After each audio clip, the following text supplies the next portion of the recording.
বন্ধুরা, মাত্র একটা টমেটোর আর হলুদ আর চিনি দিয়ে এই ফেসিয়ালটা আপনারা বাড়িতেই করে নিতে পারো খুব সহজে, আর সময়টাও কিন্তু খুবই কম লাগে। তার জন্য নিয়েছি একটা টমেটোর আর হালকা হলুদ। আর এটা হলুদ নয়, এটা হচ্ছে কস্তুরি পাউডার, মানে ওই হলুদেরই মতো, তবে এই কস্তুরি হলুদের মধ্যে এত কিছু আমাদের ফেসের জন্য ভালো একটা জিনিস সেটা বলা যায় না, মানে খুবই ভালো। আপনাদের কাছে যদি এই কস্তুরি হলুদ না থাকে তাহলে রান্নার যে হলুদটা সেটা দিয়েও কিন্তু হয়ে যাবে। তো ওটা কিন্তু পরিমাণটা একটু খুবই কম নিতে হবে, আর এই যে কস্তুরি হলুদটা সেটা 1 চামচের মতো নিতে হবে। এবার গিয়ে আসছি টমেটো। তো এই টমেটোরের মধ্যে আমাদের ফেসের জন্য মানে খুবই ইম্পর্টেন্ট। কিছু কিছু টমেটোরের মধ্যে আছে যে আমাদের ফেসের জন্য ফেসটা একদম ক্লিন হয়ে যায়, প্লাস আমাদের যে স্কিনটা সেটা অনেকটাই বেশি ড্রাই হয়ে যায়। বাজার ঘাট বা স্কুল থেকে এলে আমাদের ফেসটা একদমই পুরো ড্রাই হয়ে যায়, সেই জন্য কিন্তু এই কস্তুরি হলুদ আর এই টমেটোটা অবশ্যই ফেসে অ্যাপ্লাই করে নিতে হবে। আর তার সাথে কিন্তু একটু বেসন দিলে কিন্তু আমাদের যে স্কিনটা সেটা কিন্তু ময়লা যত থাকে সেটা কিন্তু একদমই চলে যাবে। আর এই টমেটোটা আমরা ম্যাক্সিমাম খাবারে এটা ইউজ করা হয়, তবে এই টমেটোরের যে জুসটা সেটা কিন্তু খাওয়া যায় না, খাওয়া ঠিক না সবাই বলে। তো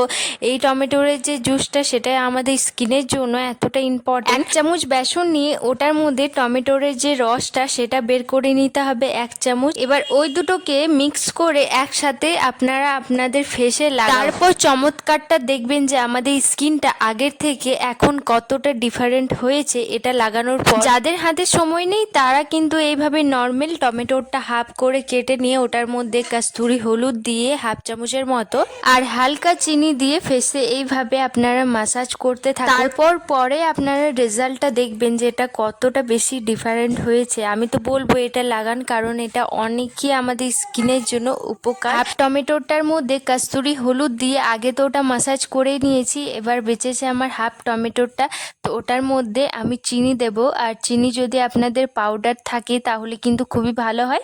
তাছাড়া যদি দানা দানা থাকে সেটা কিন্তু যতক্ষণ না চিনিটা গলবে ততক্ষণ কিন্তু এটা ভিজিয়ে রেখে দিতে হবে। তাছাড়া ফেসে এইভাবে অ্যাপ্লাই করাটা ঠিক না, সেই জন্য আমি ওই 5 মিনিট রেখে দিয়েছি। এই যে চিনিটা একদমই গলে গেছে, তো এইভাবে এটা আমি মাসাজ করে নেব। তারপর আর আমি আগে যে কস্তুরি হলুদটা টমেটোর সাথে সেটা লাগিয়েছিলাম সেটা কিন্তু আমি ফেস ওয়াশ করিনি, সেটা নর্মালি আমি ধুয়ে নিয়েছি, তারপর এটা আমি লাগাচ্ছি। আপনাদের যদি ইচ্ছা হয় তাহলে আপনারা ফেস ওয়াশ করে এটা লাগাতে পারো। আর এই যে লাস্টের যে ফেসিয়ালটা সেটা কিন্তু আমাদের স্কিনের জন্য খুবই ভালো। যে আগে যে ফেসিয়ালটা করেছিলাম সেটা কিন্তু এটা করার পর একদম আমাদের স্কিনটা সেট হয়ে যাবে, সেই জন্য এটা খুবই ইম্পর্টেন্ট। এবার মুখটা জল দিয়ে ধুয়ে নিয়েছি, তারপর লাগাবো রাইস ওয়াটার। রাইস ওয়াটারটা আমি বানিয়েছিলাম অনেক দিন আগে, তো ওটার মধ্যে হালকা অ্যালোভেরা জেল দিয়ে ওটা আমি মিশিয়ে নিয়েছি। ওটা কিন্তু ডেলি নাইটের সময় এটা লাগাতে হয়, আমাদের যে স্কিনের যে কালো কালো ছোট দাগ সেটা চলে যেতে সাহায্য করে। রাইস ওয়াটারের মধ্যে এত কিছু যে লুকিয়ে আছে সেটা আমরা আগে জানতাম তাহলে এটা আগে থেকে এটা লাগানো স্টার্ট করতাম। যাই হোক, আমি জানি তো এটার মধ্যে এত কিছু গুণ আছে, অবশ্যই